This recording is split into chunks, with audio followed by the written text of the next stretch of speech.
The champagne glass slipped from my trembling fingers, shattering against the marble floor of the penthouse with a sound that seemed to echo through my entire being. I stood there, frozen, watching the golden liquid spread across the pristine white surface as 30 pairs of eyes turned toward me. The silence that followed felt heavier than the weight of the crystal chandelier hanging above us. "Well, well," came the voice that made my stomach drop. Marcus Blackwood, the youngest billionaire CEO in Manhattan, stepped forward with that trademark smirk that had graced countless magazine covers. "Looks like our help needs some basic coordination lessons." The models surrounding him, tall, ethereal creatures draped in designer gowns worth more than my yearly salary, tittered like a flock of expensive birds. I could feel the heat rushing to my cheeks as I knelt down, my uniform skirt catching on my heels, desperately trying to collect the larger pieces of glass with my bare hands. "Careful there, sweetheart," Marcus continued, his voice dripping with condescension. "We wouldn't want you bleeding all over the imported Italian marble, though I suppose it might add some character to the place." More laughter. The sound felt like needles pricking my skin. I had been working as a housekeeper for the Blackwood family for 3 years, and in all that time Marcus had never spoken to me directly. Tonight, at his mother's charity gala, I had finally garnered his attention, and I wished I could disappear into the floor along with the spilled champagne. "Maybe we should get her some tennis shoes," suggested Vivian, a supermodel whose face adorned billboards across Times Square. "You know, something with better grip for the working class." I kept my eyes down, watching my hands shake as I tried to clean up my mess. The glass cut into my palm, but I barely felt it. The humiliation was far sharper than any physical pain. These people lived in a world where servants were meant to be invisible, and I had just committed the cardinal sin of drawing attention to myself. "Actually," Marcus said, crouching down until he was at my eye level, close enough that I could smell his expensive cologne, "this gives me an idea for a new reality show. Clumsy help. When staff attack glassware." The crowd roared with laughter. I finally looked up, meeting his piercing blue eyes for just a moment, and what I saw there made my heart sink even further. It wasn't just amusement, it was genuine disdain, as if I were less than human in his perfectly manicured world. "Marcus, darling, you're terrible," laughed another model, but her tone suggested she found his cruelty entertaining rather than offensive. I had grown up poor in a small town in Ohio, where my mother worked 3 jobs just to keep food on our table. When I moved to New York at 22, I thought I understood what wealth looked like. I was wrong. The Blackwood penthouse was a different universe entirely, a place where a single vase cost more than most people's cars, where the wine cellar held bottles worth more than houses, where the people moved through life as if the world existed solely for their entertainment. "I'm so sorry, Mr. Blackwood," I whispered, my voice barely audible above the renewed conversation that had started around us. "I'll clean this up right away and—" "Oh, you'll do more than that," he interrupted, standing up and brushing off his custom-tailored tuxedo as if my proximity had somehow contaminated it. "You'll replace it. That glass was part of a limited crystal set from Prague. 1 glass, $5,000. $5,000. The number hit me like a physical blow. That was more than half of what I made in a month, money I desperately needed for my mother's medical treatments back home. She had been diagnosed with diabetes 2 years ago, and without insurance, every doctor's visit, every prescription, every test was a financial nightmare. I understand," I managed to say, though my voice cracked on the words. How could I possibly explain to this man, who probably spent $5,000 on lunch, that this single mistake might mean choosing between my rent and my mother's insulin? "Good," Marcus said, straightening his cufflinks with the casual indifference of someone discussing the weather. "Sarah will deduct it from your next several paychecks. Consider it a lesson in being more careful around valuable things."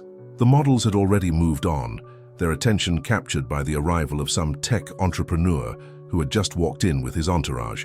But I remained there on the floor, surrounded by the glittering remains of my mistake, feeling smaller than I had ever felt in my life. Marcus turned to rejoin his guests, but something made him pause. Maybe it was the way I was still kneeling there, or maybe it was the single tear that had escaped despite my best efforts to hold it back. He looked over his shoulder with an expression I couldn't quite read.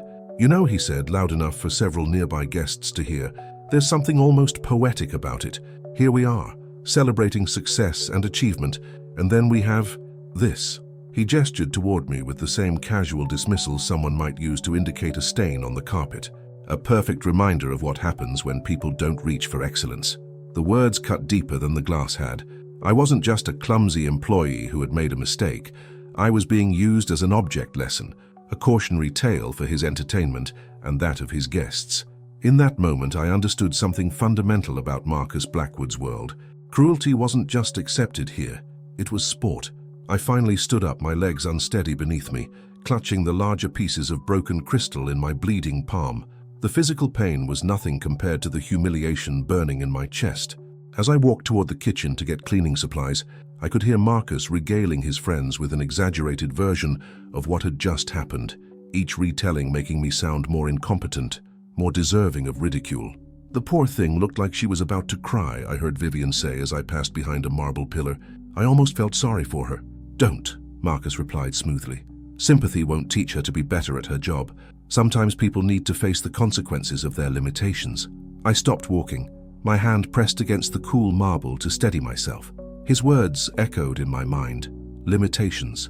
As if being born without money, without connections, without access to the same opportunities somehow made me fundamentally less capable, less worthy of basic human decency. But what hurt most was the small voice in my head that whispered he might be right. Here I was, 25 years old, cleaning up after people barely older than myself who owned companies and traveled the world while I could barely afford my studio apartment in Queens. Maybe I was exactly what Marcus Blackwood saw. Someone whose highest achievement would be learning not to break expensive things that belonged to her betters. The kitchen felt like a sanctuary after the glittering battlefield of the main room. Maria, the head cook who had become something of a mentor to me over the past 3 years, looked up from the canapes she was arranging. "Mija, what happened?" she asked in heavily accented English, immediately noticing my tears and my bleeding hand. I couldn't speak at first. The kindness in her voice, so different from the cruelty I had just experienced, threatened to break down the careful control I had built up. Maria had immigrated from El Salvador 20 years ago and worked her way up from dishwasher to head of kitchen staff. She understood better than anyone what it meant to be invisible in this glittering world. "I broke something," I finally managed to say. "Glass, Marcus, Mr. Blackwood, he—" "Ay, Dios mío," Maria said softly, immediately understanding without needing the full story. She had worked for wealthy families long enough to know exactly how these situations played out. "Come here, let me see your hand." As she gently cleaned the cut and bandaged it, I felt something shifting inside me. It wasn't just humiliation anymore. It was something harder, sharper, anger, not just at Marcus, but at the entire system that allowed people like him to treat people like me as if we were disposable entertainment. $5,000, I whispered as Maria worked. "He wants me to pay $5,000 for one glass." Maria's hands stilled for a moment. She knew my situation, knew about my mother's medical bills, knew that I sent most of my paycheck home every month. "Listen to me," she said quietly, glancing toward the kitchen door to make sure we were alone. "Men like that, they think money makes them gods. But gods fall, Mija, they always fall." I wanted to believe her, but from where I stood, Marcus Blackwood seemed untouchable. He lived in a world where consequences didn't exist, where other people's pain was just another form of entertainment. But as I stood there in that kitchen, my hand bandaged and my pride shattered, something began growing inside me. It was small at first, just a flicker, but it was there nonetheless. Not quite hope, I wasn't ready for that yet. But maybe, just maybe, the beginning of determination. I didn't know then that everything was about to change. I didn't know that Marcus Blackwood's own mother was watching from the shadows, or that his cruelty tonight would set in motion events that would shake his perfect world to its foundations. All I knew was that I was tired of being invisible, tired of being treated as less than human, tired of accepting that this was simply how the world worked. The next morning arrived with the brutal efficiency of a Manhattan sunrise, filtering through the floor-to-ceiling windows of the penthouse as she prepared for another day of what now felt like walking on eggshells.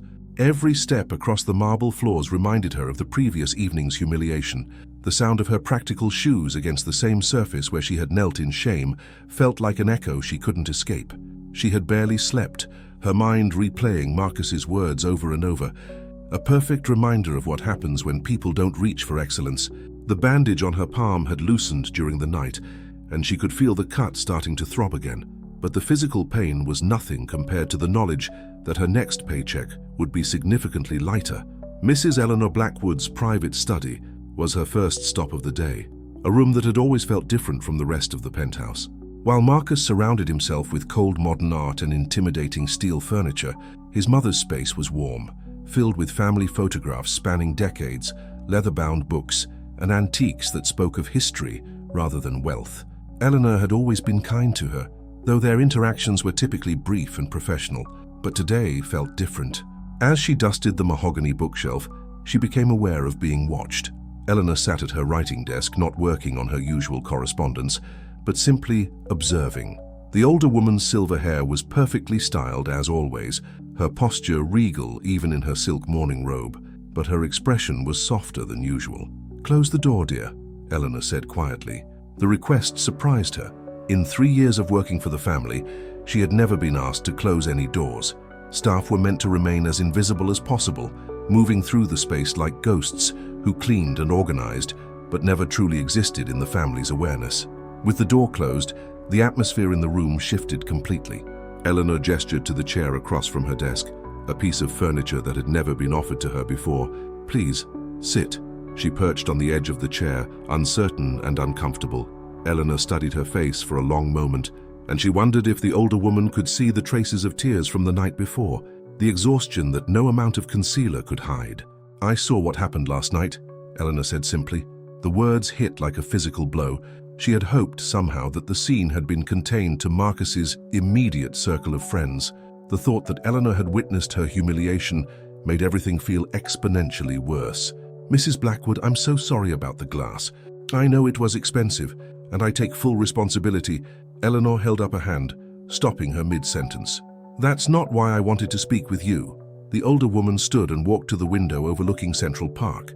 From this height, the people below looked like tiny dots moving through their lives, and she couldn't help but think about how that perspective might shape someone's view of humanity. "Tell me about your mother," Eleanor said, her back still turned. The unexpected question caught her completely off guard. My mother? Yes. You send money home to Ohio every month. For her medical care, I assume?" She felt a flush of embarrassment. The family's accountant must have noticed the pattern of her wire transfers. In Marcus's world, probably even the staff's financial habits were monitored and analyzed. "She has diabetes," she said quietly. "The medications are expensive, and without insurance." Eleanor turned back to face her, and there was something in her expression that she couldn't quite identify. It wasn't pity. She had learned to recognize pity, and she hated it. This was something else entirely. "My husband died of complications from diabetes," Eleanor said softly. 20 years ago.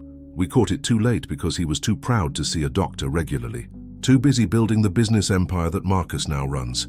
The revelation hung in the air between them. She had never heard Eleanor mention her late husband's cause of death, and she certainly hadn't expected this moment of shared vulnerability. "I'm sorry for your loss," she said, meaning it deeply. Eleanor nodded, then returned to her desk and pulled out a leather-bound checkbook, the kind that spoke of old money and established banks. "The glass was from a set we received as a wedding gift 40 years ago," Eleanor continued, her pen poised over the check. "They're beautiful, certainly, but their only real value was sentimental. And frankly, my dear, sentiment doesn't pay for insulin." She watched in stunned silence as Eleanor wrote out a check and tore it from the book with the crisp efficiency of someone accustomed to making decisions quickly and decisively. "This should cover your mother's medical expenses for the next few months," Eleanor said, extending the check. "And please don't let my son know about our conversation." The numbers on the check made her vision blur. It wasn't just enough to cover her mother's treatments. It was enough to catch up on all the bills she had been juggling, enough to finally breathe without constantly calculating costs in her head. "Mrs. Blackwood, I can't accept this," she stammered, even as her hands shook with the desire to take it. "This is too much, and I haven't done anything to deserve." "Deserve?" Eleanor's eyebrows rose. "My dear, you work 16-hour days to take care of our home and send most of your earnings to care for your sick mother. If that doesn't deserve kindness and support, then I've raised my son very poorly indeed." The weight of that statement settled between them. They both knew she had in fact raised Marcus poorly, at least when it came to treating other people with basic human dignity. "I've been watching you for 3 years, Eleanor continued. "You arrive early and stay late. You notice when something needs attention before being asked. You treat our home with more care than most people treat their own belongings. And despite working for a family with considerable resources, you've never once asked for anything beyond your agreed-upon salary." She thought about all the times she had bitten her tongue when faced with casual waste, watching Marcus spend more on a single lunch than she made in a week, seeing designer clothes worn once and discarded, witnessing the careless destruction of items that represented months of someone else's work. "My son has never wanted for anything," Eleanor said, reading her thoughts with uncanny accuracy. "He's never had to choose between paying rent and buying medicine. He's never had to smile politely while someone treats him as less than human. Unfortunately, that privilege has made him callous, the understatement of the century." But hearing it from Marcus's own mother felt like a validation she hadn't realized she desperately needed. "I tried to raise him with values, with empathy," Eleanor continued, her voice taking on a note of regret. "But somewhere along the way, the world convinced him that wealth and worth were the same thing, that people like you exist solely for the convenience of people like him." She finally took the check, her hands still trembling. "Mrs. Blackwood, I don't know what to say. Say you'll use it wisely. Say you'll take care of your mother. And say you'll remember that not everyone in this family believes that money makes someone more valuable as a human being." The contrast was staggering. 24 hours ago, Marcus had humiliated her in front of his friends and demanded she pay for a mistake with money she didn't have. Now his mother was quietly offering her more financial support than she had ever imagined possible, simply because she recognized her humanity. "Why?" she asked, the question slipping out before she could stop herself. Eleanor smiled, and for the first time since she had started working for the family, she saw genuine warmth in the older woman's eyes. "Because, my dear, I remember what it was like before all of this." She gestured around the opulent room. "I grew up in a 2-bedroom apartment in Queens with 3 sisters. My father worked construction, and my mother took in sewing to make ends meet. I know what it means to count every dollar." The revelation was stunning. Eleanor Blackwood, with her perfect posture and refined mannerisms, her casual familiarity with luxury and power, had grown up in circumstances not so different from her own. "How did you—" she started to ask, then stopped, realizing the question might be too personal. "How did I end up here?" Eleanor finished with a knowing smile. "I was working as a secretary at my husband's company when we met. He was different then. Hungry, driven, but still kind. Success changed him in some ways, but he never forgot where he came from. I'm afraid the same can't be said for our son." She looked down at the check again, still hardly believing it was real. "If you ever need someone to leave your son a voicemail about humility, let me know where you're calling from," she said softly, attempting a small joke to lighten the heavy moment. Eleanor laughed, a genuine, delighted sound that transformed her entire face. "I just might take you up on that offer." As she left Eleanor's study that morning, check carefully folded in her pocket, she felt something she hadn't experienced in years: hope. Not just because of the financial relief, though that was overwhelming, but because someone in this golden tower had seen her as a complete human being, rather than just a pair of hands that cleaned and organized. She didn't know that Eleanor's kindness was about to set much larger wheels in motion. She didn't know that Marcus was about to face consequences for his cruelty that would shake his carefully constructed world. All she knew was that for the first time since arriving in New York, she felt like maybe she wasn't completely alone. But Marcus Blackwood was about to learn that his mother had not forgotten her own humble beginnings, or forgiven the way he had forgotten his. 3 days after her conversation with Eleanor, she was organizing Marcus's home office when she overheard the phone call that would change everything. She had learned to move quietly through the penthouse. Invisibility was a survival skill in this world, so Marcus didn't notice her presence as he paced behind his massive glass desk, speaking in the clipped, commanding tone he reserved for business. "I don't care what the optics look like, Richard," Marcus was saying into his Bluetooth headset, his Italian leather shoes clicking against the hardwood floor. "The quarterly projections are more important than some feel-good diversity initiative. Cut the community outreach budget by 30% and reallocate those funds to executive bonuses." She paused in her dusting, struck by the casual cruelty of the decision. She had seen the community outreach programs mentioned in the company newsletters that occasionally made their way to the staff break room. Those initiatives funded after-school programs in underserved neighborhoods, provided scholarships for first-generation college students, and supported job training programs for people trying to rebuild their lives. "Yes, I understand that means laying off the entire community relations team," Marcus continued, completely unmoved by whatever his caller was saying. "That's 15 people, Richard. In a company of 12,000 employees, that's a rounding error. 15 people. 15 families who would wake up tomorrow to discover their livelihoods had been sacrificed so that Marcus and his executives could have larger bonuses. She thought about her own precarious employment situation and felt a chill run down her spine. "Look, those bleeding heart programs were my mother's pet project anyway," Marcus said with a dismissive laugh. "She's been out of the business side of things for years. Time to make decisions based on profit margins, not feelings." Eleanor's pet project. She thought about the woman who had quietly written her a check to cover her mother's medical expenses, who had shared her own story of growing up poor, who had shown her the kind of compassion that seemed to have skipped a generation entirely. "Schedule a press release for Friday afternoon," Marcus continued. "Something about streamlining operations for maximum efficiency. The media will forget about it over the weekend, and by Monday we'll be focused on next quarter's growth targets." She finished her cleaning as quietly as possible and slipped out of the office, but Marcus's words echoed in her mind throughout the rest of the day. This wasn't just about business decisions. This was about Marcus systematically dismantling everything his mother had worked to build, everything she believed in. That evening, as she prepared to leave for the day, she made a decision that 3 weeks ago would have been unthinkable. She knocked on Eleanor's study door. "Come in, dear," Eleanor called, looking up from a stack of thank you letters she was writing by hand, responses to donors for a children's hospital fundraiser. "Mrs. Blackwood," she began, then stopped, uncertain how to proceed. Was it her place to share what she had overheard? Would Eleanor even want to know about her son's business decisions? Eleanor set down her fountain pen and studied her face with the same careful attention she had shown during their previous conversation. "You look troubled," Eleanor observed. "What's on your mind?" She took a deep breath and made her choice. "I overheard Mr. Marcus on a phone call today about cutting the community outreach programs."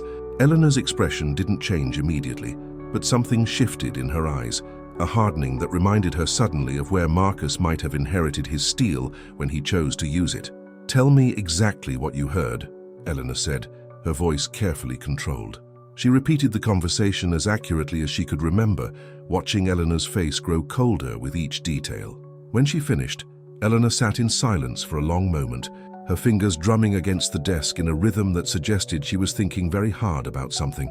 15 people, Eleanor finally said, her voice barely above a whisper. "Yes, ma'am." Eleanor stood and walked to a filing cabinet, pulling out a thick folder labeled Blackwood Foundation, Community Initiatives. She spread the contents across her desk, photographs of smiling children in after-school programs, letters from scholarship recipients, newspaper clippings about job training success stories. "This program has changed over 300 lives in the past 5 years, Eleanor said, pointing to a graph showing employment rates among program participants. "We've funded college educations for 68 first-generation students. We've kept 4 community centers open in neighborhoods where they were the only safe space for children after school." She looked at the photographs and felt something twist in her chest. These weren't abstract numbers on a spreadsheet. They were real people, real families, real children who would be affected by Marcus's rounding error. "Mrs. Blackwood," she said carefully, "is there anything that can be done?" Eleanor was quiet for another long moment, studying the materials spread across her desk. Then she looked up with an expression that was part determination, part sadness. "My husband and I built this company together," Eleanor said. "He handled operations and growth, but the foundation, the community programs, the charitable initiatives, the scholarship funds, those were always my responsibility. When he died, I stepped back from the day-to-day business operations, but I retained oversight of the foundation." She wasn't sure where this was leading, but she could hear the steel entering Eleanor's voice. "What Marcus doesn't realize," Eleanor continued, "is that the foundation operates independently of the main company budget. He can't simply cut those programs with a phone call to Richard. Then how is he planning to? He's planning to eliminate the positions and transfer the budget allocation," Eleanor said with the patient tone of someone explaining something to a child. "But he can't transfer money that isn't actually part of his operational budget." Eleanor reached for her phone, not a sleek smartphone like Marcus carried, but an older model that looked substantial and serious. "Richard," she said when the call connected, "this is Eleanor Blackwood. I need you in my office tomorrow morning at 9 o'clock. No, not Marcus's office, mine. And bring all the foundation allocation documents with you." She hung up and turned back to her desk, but instead of looking defeated or worried, she looked energized in a way that reminded her powerfully of her son. Except Eleanor's energy was being directed toward protecting people rather than dismissing them. "Mrs. Blackwood," she said hesitantly, "won't this cause problems between you and Mr. Marcus?" Eleanor laughed, but it wasn't a happy sound. "My dear, there have been problems between Marcus and me for years. I've been hoping he would grow out of this phase, this belief that cruelty and success are synonymous. But perhaps it's time I stopped hoping and started acting." She spent the next hour watching Eleanor work with the focused intensity of a general planning a battle. Phone calls were made to board members, emails were sent to program coordinators, and documents were reviewed with the kind of attention to detail that she now understood had built the Blackwood empire in the first place. "You know," Eleanor said as she worked, "Marcus thinks that stepping away from the business side of things made me irrelevant, but he forgets that I spent 20 years learning every aspect of this company before he was even born. I know where every dollar comes from and where every contract can be leveraged." As she watched Eleanor work, she began to understand something important about the Blackwood family dynamics. Marcus had grown up seeing his mother as the gentle, charitable side of the family business, the one who wrote thank you notes and attended fundraisers while the real work happened elsewhere. But Eleanor hadn't been a figurehead or a socialite. She had been a full partner in building this empire, and she still retained more power than her son realized. "Mrs. Blackwood," she said as Eleanor finished her final phone call, "what exactly is going to happen tomorrow?" Eleanor smiled, and for the first time since she had known her, the expression looked genuinely dangerous. "Tomorrow, my son is going to learn that there are consequences for treating people as disposable. And more importantly, he's going to learn that his mother is not the powerless socialite he believes me to be." She left the penthouse that night with a strange feeling in her chest, not quite satisfaction, but something close to it. For 3 years, she had watched Marcus treat people like objects, had endured his casual cruelty, had accepted that this was simply how the world worked when you were born without money or power. But tomorrow, she was going to witness something she had never seen before. Marcus Blackwood facing real consequences for his actions, delivered by the one person in his life who had the power to truly surprise him. She didn't know yet that Eleanor's intervention would be just the beginning. She didn't know that Marcus was about to discover that his mother had been keeping detailed records of his business decisions for months, or that his casual dismissal of bleeding heart programs was about to cost him far more than 15 employee salaries. All she knew was that for the first time since the night she had knelt on the marble floor, cleaning up broken glass, she was looking forward to coming to work tomorrow. The next morning arrived with the electric tension of a storm about to break. She had arrived at the penthouse 30 minutes early, unable to sleep and curious about what Eleanor's promised confrontation would look like. The atmosphere in the building felt different. Even the doorman had seemed more alert, more aware that something significant was happening in the upper floors. Richard Kellerman, the company's chief financial officer, arrived at exactly 9 o'clock. She had seen him before during various business meetings held at the penthouse, a thin, nervous man in his 50s who always carried himself as if he were perpetually late for something important. Today, he looked especially anxious, clutching a leather briefcase and checking his phone repeatedly as the elevator carried him to the penthouse level. She was organizing the main living area when she heard Eleanor's study door open and the measured sound of expensive shoes crossing marble floors.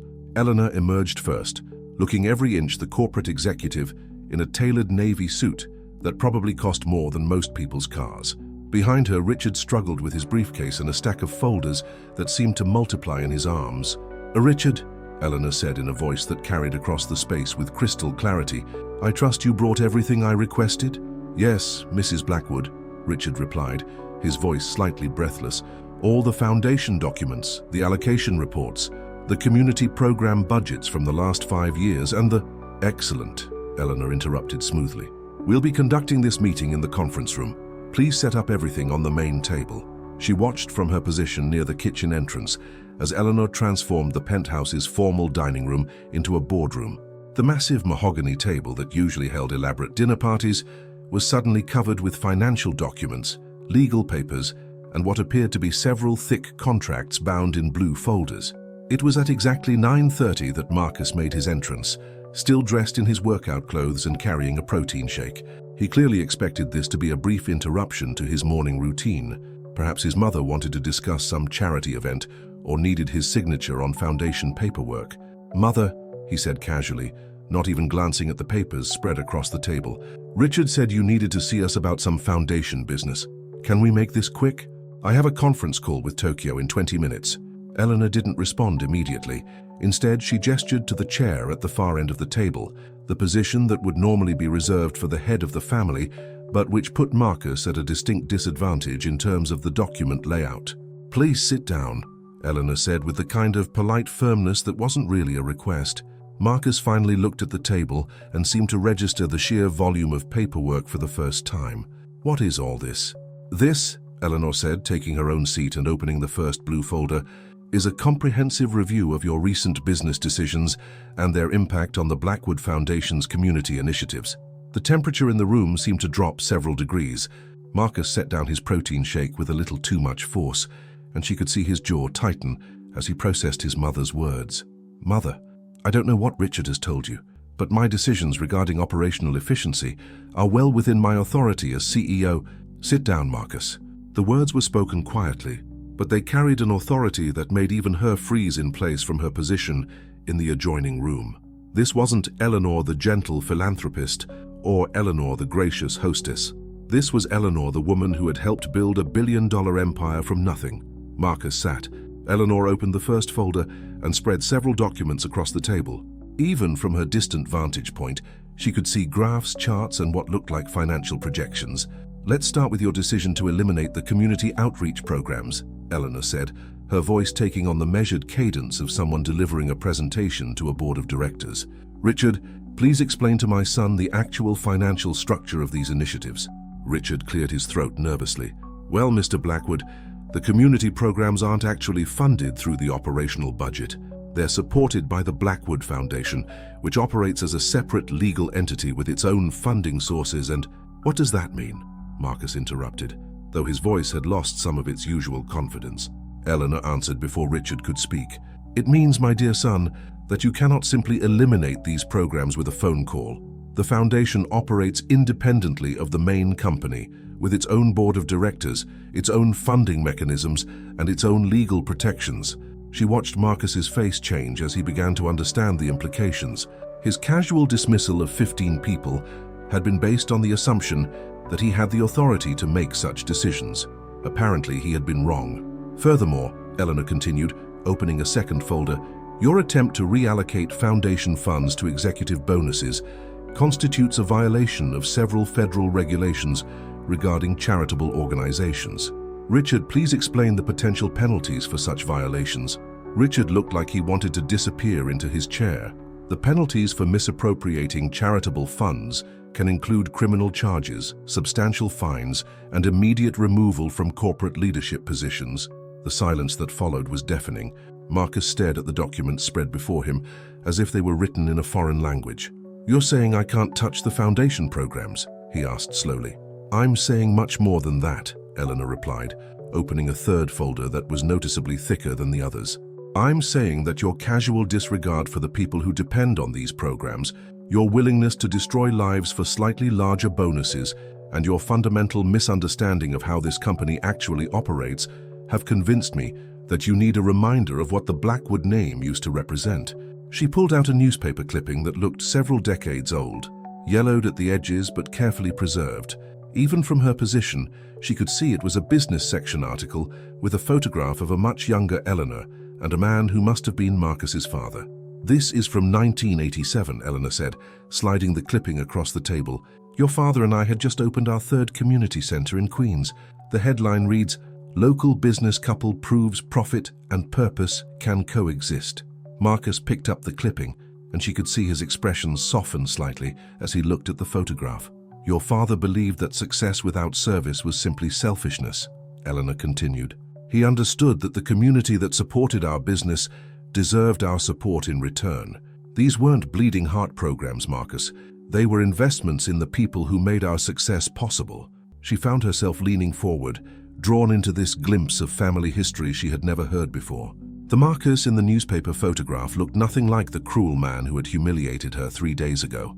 That version of Marcus had been smiling at a group of children, helping to cut a ribbon at what appeared to be a new playground. "But that was then," Marcus said, though his voice lacked its usual conviction. "Business is different now, more competitive. We can't afford not to," Eleanor interrupted firmly. Do you have any idea what our community programs have generated in terms of goodwill, positive publicity, and employee loyalty over the past 5 years? She opened yet another folder, this one filled with what appeared to be marketing reports and employee satisfaction surveys. Our community involvement has been featured in dozens of positive news stories, has improved our employee retention rate by 30%, and has generated an estimated $23 million in positive brand value, Eleanor said, reading from what appeared to be a professional analysis. Your 15-person rounding error was actually one of our most profitable departments. Marcus's face was cycling through emotions she had rarely seen from him: confusion, embarrassment, and what might have been the beginning of shame. I didn't know, he said quietly. No, Eleanor agreed. You didn't know, because you made a decision that would affect hundreds of lives without bothering to understand the full picture. And that, my son, is exactly the problem. Eleanor stood and walked to the windows overlooking Central Park, her silhouette commanding against the morning light. Your father and I built this company on the principle that our success should lift others up, not tear them down. We believed that treating people with dignity and respect wasn't just morally right, it was good business. She turned back to face Marcus, and even from her hidden position she could see the steel in Eleanor's posture. You have forgotten that principle. You've confused cruelty with strength, dismissal with efficiency. You've become the kind of person your father and I never wanted you to be. The words hung in the air like a physical blow. Marcus sat frozen, staring at the documents that had just dismantled his worldview and his authority in equal measure. What happens now? He asked, and for the first time since she had known him, he sounded like a child asking for guidance rather than a CEO issuing commands. Eleanor returned to her seat and closed the folders with deliberate precision. Now you have a choice, she said. You can continue on your current path, making decisions based on arrogance and casual cruelty, or you can remember who you used to be and who you still have the potential to become. From her position in the adjoining room, she felt something she had never expected to feel for Marcus Blackwood, a tiny flicker of hope that the man who had humiliated her might be capable of becoming someone better. But as she watched him struggle with his mother's words, she also realized that this confrontation was about much more than community programs or foundation budgets. This was about the soul of a family, the legacy of a company, and the question of whether privilege inevitably led to callousness or whether it could still be transformed into responsibility. If you're watching this story unfold and it's reminding you of powerful family dynamics you've witnessed, I'd love to hear from which corner of the world you're joining me in this moment. 2 weeks passed in an atmosphere of careful tension. Marcus had left the conference room that morning without saying another word, and in the days that followed, the penthouse felt like a house divided. She watched him move through his daily routines with a distracted air, as if he was seeing his surroundings and the people in them for the first time. The first sign of change came on a Tuesday morning when she was replacing towels in the guest bathroom. Marcus appeared in the doorway, still in his business suit from an early meeting, but instead of walking past her as he normally would, he stopped. "Excuse me," he said, and the words were so unexpected that she nearly dropped the towels she was carrying. She turned to face him, uncertain how to respond. In 3 years of working in his home, Marcus had never said "excuse me" to her. He had never acknowledged her presence unless it was to issue instructions or, as in the case of the broken glass, to humiliate her. "Yes, Mr. Blackwood?" He stood there for a moment, seeming to struggle with something. His usual confident posture had been replaced by something that looked almost like uncertainty. "I wanted to," he began, then stopped, running a hand through his hair in a gesture she had never seen from him before. "About the other night. The glass. I may have been harsh. It was hardly a full apology, but coming from Marcus Blackwood, it felt momentous. She could see the effort it was costing him to even acknowledge that his behavior might have been problematic. "Thank you for saying that," she replied carefully, unsure how much honesty this moment could bear. Marcus nodded stiffly and continued down the hallway, but something had shifted. Over the following days, she noticed small changes in his behavior. He said please when asking her to do things. He stopped walking through rooms as if she were furniture. Most surprisingly, he began to actually see her as a person rather than just a function. The real transformation began the following Monday morning when Eleanor announced that she would be conducting what she called education sessions for Marcus. She delivered this news over breakfast with the same tone she might use to discuss a charity luncheon, but the implications were clear. Marcus's real education was just beginning. "We'll start with site visits," Eleanor informed him as she buttered her toast with deliberate precision. "I want you to see the community programs you were so eager to eliminate." Marcus looked up from his phone, where he had been checking stock prices with his usual morning obsession. "Site visits?" "Yes, dear. You'll be spending the next several weeks visiting every community center, scholarship recipient, and job training program the foundation supports. You'll meet the people who benefit from these initiatives, and you'll understand exactly what your 15-person rounding error would have cost." She was organizing Eleanor's correspondence nearby and couldn't help but notice the expression on Marcus's face. It was a mixture of dread and something that might have been curiosity. "Mother, I have meetings, conference calls. The Tokyo expansion requires—" "Richard will handle your meetings," Eleanor said smoothly. "I've already spoken with him. Your Tokyo expansion can wait. This education cannot." And so began what she privately thought of as Marcus's redemption tour. She watched him leave each morning, dressed down from his usual designer suits into khakis and button-down shirts that Eleanor had selected, clothes that wouldn't make him stand out quite so dramatically in the neighborhoods they would be visiting. The first reports came back through Maria, who had connections throughout the city's service community. Marcus had visited the community center in the South Bronx, where the after-school program served nearly 200 children from low-income families. According to Maria's sources, he had spent 3 hours there, watching tutoring sessions and sitting in on a discussion about college preparation. He looked like he was in shock, Maria told her, as they prepared lunch. Sister Catherine said he kept asking questions about the children's home situations, about what happened to them when the center wasn't open. By the end of the first week, Marcus was returning home each evening with a dazed expression that she recognized. It was the look of someone whose worldview was being systematically dismantled and rebuilt. She first spoke to him directly about these visits on a Friday evening, when she found him sitting in the living room, still in his casual clothes, staring out at the city lights with an expression she had never seen before. "Mr. Blackwood," she said hesitantly, "is there anything you need?" He looked up at her, and for a moment she saw something in his eyes that looked almost like pain. "Do you know Maria's story?" he asked suddenly. The question caught her off guard. "A little. She came here from El Salvador about 20 years ago." Marcus nodded slowly.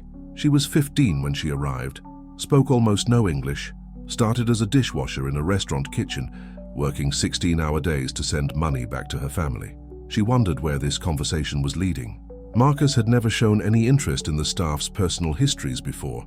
"She told me today that without the job training program we fund at the community center in Queens, she never would have learned the skills that got her promoted to head cook," Marcus continued.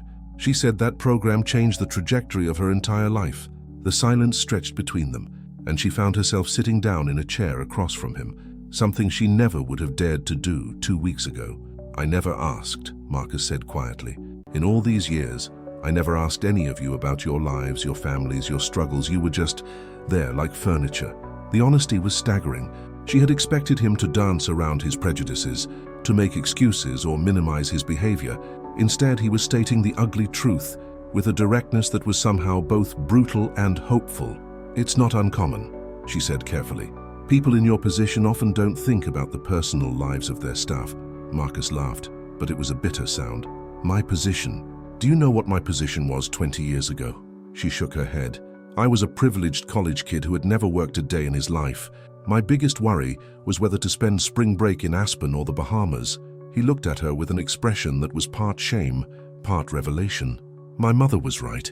I've forgotten everything my parents tried to teach me about where we came from." She found herself leaning forward, drawn into this unprecedented moment of vulnerability from the man who had seemed incapable of seeing her as human just 2 weeks before. "But you're learning now," she said softly. "The visits, the programs you're seeing, that's something." Marcus was quiet for a long moment, then reached into his pocket and pulled out a folded piece of paper. He handed it to her, and she recognized it immediately as a child's drawing, done in crayon on construction paper. "A 10-year-old named Destiny gave this to me today," Marcus said. "She's in the after-school program at the center in Harlem. Her mother works 2 jobs and still can't afford childcare, so the center keeps Destiny safe from 3 to 7 every day." She unfolded the drawing and saw a stick-figure family standing in front of what was clearly meant to be a large building. At the bottom, in a child's careful handwriting, were the words, "Thank you for keeping my program open." "She made this because she heard I work for the company that funds her program," Marcus continued. She wanted to thank me for something I almost destroyed without even thinking about it. The weight of that realization hung in the air between them. She looked at the drawing, at the careful crayon strokes and the earnest message, and understood that this was more than just a child's artwork. This was evidence of lives that mattered, of programs that weren't just budget line items, but lifelines for real families. "What are you going to do?" she asked. Marcus took the drawing back and stared at it for a moment. "I'm going to finish the visits. I'm going to meet every person who would have been affected by my decision. And then," he paused, seeming to struggle with the words, "then I'm going to figure out how to be the kind of person who deserves to run a company that employs 12,000 people." She felt something shift in her chest. Not forgiveness, exactly, because the humiliation he had caused her was still too fresh, but something like hope that people could actually change. "Your mother would be proud," she said. Marcus looked up at her with an expression that was grateful and sad in equal measure. "My mother is the strongest person I know. She built an empire while never forgetting that the people who clean the floors and answer the phones are just as important as the people who sit in boardrooms." He stood up, folding the drawing carefully and putting it back in his pocket. "I owe you an apology," he said, and this time his voice was steady and clear. "Not just for the glass, but for everything. For treating you like you were invisible, for making you feel small, for forgetting that you're a person with a family and dreams and struggles that matter just as much as mine." She felt tears prick at her eyes, but they weren't tears of humiliation this time. They were tears of relief, of validation, of finally being seen as human by someone who had wielded such power over her daily life. "Thank you," she said, and meant it more deeply than she had ever meant anything. As Marcus headed toward his room, he paused at the hallway entrance. "What's your mother's name?" he asked. "Dorothy," she replied, surprised by the question. "When you talk to Dorothy next, please tell her that her daughter is teaching important lessons to people who thought they had nothing left to learn." 3 months later, she stood in the same marble-floored living room where her humiliation had begun, but everything had changed. The penthouse looked the same. The crystal chandelier still cast its golden light across the space. The imported Italian marble still gleamed beneath her feet, but the atmosphere was completely different. Tonight was another charity gala, but this one felt fundamentally different from the event that had shattered her confidence and Marcus's crystal glass in equal measure. Instead of models and socialites, the guest list included community leaders, scholarship recipients, and the very people whose programs Marcus had once dismissed as expendable.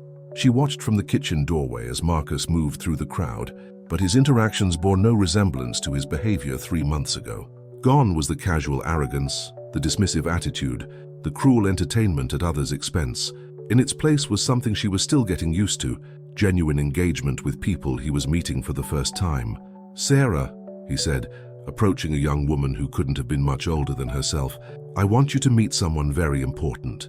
He guided the young woman, who she recognized as one of the scholarship recipients from the Foundation's college program, toward where she stood arranging canapes on serving trays. "This is the person I was telling you about," Marcus said, and she looked up in surprise to find both of them smiling at her. "She's the one who helped me understand what it means to see people as complete human beings, rather than just functions." Sarah extended her hand with a warm smile. "Marcus told me how you helped open his eyes to what the Foundation programs really mean to families like mine. I'm starting my senior year at Columbia next month because of the scholarship program he almost cut." The introduction was surreal. 3 months ago, Marcus would never have introduced her to a guest as anything other than our housekeeper. Now he was crediting her with helping to change his perspective entirely. "I think your success had more to do with your own hard work than anything I did," she replied, but Sarah shook her head. "Marcus explained how you were the one who told Mrs. Blackwood about his plans. If you hadn't spoken up, 15 people would have lost their jobs, and dozens of programs would have been eliminated. You saved my scholarship without even knowing I existed." The weight of that statement settled over her. She had acted on instinct that day, driven by a sense of justice she hadn't even fully understood at the time. But the ripple effects of that single decision had touched lives she would never meet, futures she would never see. "I just thought Mrs. Blackwood should know what was being planned," she said simply. Marcus was watching this exchange with an expression she had learned to recognize over the past few months, the look of someone who was still amazed by the interconnectedness of decisions and consequences. "Sarah is starting medical school next year," Marcus continued. "She wants to specialize in diabetes treatment and management. The irony wasn't lost on any of them. Sarah's future career would be treating the same disease that had killed Marcus's father and that currently threatened her own mother's health. The scholarship program that Marcus had tried to eliminate was creating the very doctor who might one day save lives like those that had shaped all of their stories. Eleanor appeared at Marcus's shoulder, radiant in a deep blue gown that matched her eyes and her satisfaction at the evening's success.